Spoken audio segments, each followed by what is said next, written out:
దేవుని నామంన మీ అందరికీ నా వందనాలు. ఈరోజు వాక్యం బైబిల్ గ్రంథంలో చదువుకుందాము. 2 తిమోతి 2వ అధ్యాయం 22వ వచనం.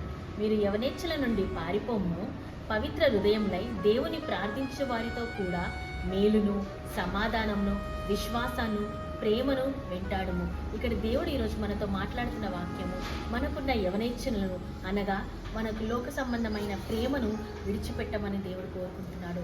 లోక సంబంధమైన ప్రేమ మనలో ఉన్నట్లయితే దేవుని ప్రేమ మనలో ఉండదు. లోకాన్ని ప్రేమించినట్లయితే, లోకంలో ఉన్నట్లయితే మనం పరలోక రాజ్యానికి వెళ్ళలేము.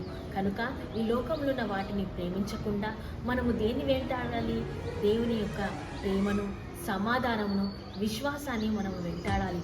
మనకున్న స్నేహితులు పరిశుద్ధ హృదయములై దేవుణ్ణి ప్రార్థించు వారితో కూడా మనము కలిసి ఉండాలి.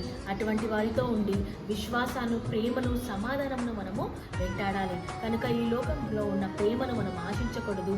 లోకంని ప్రేమించినట్లయితే దేవుని ప్రేమ మనలో ఉండదు. కనుక ఈ వాక్యాన్ని మనము ధ్యానించుకున్నాము.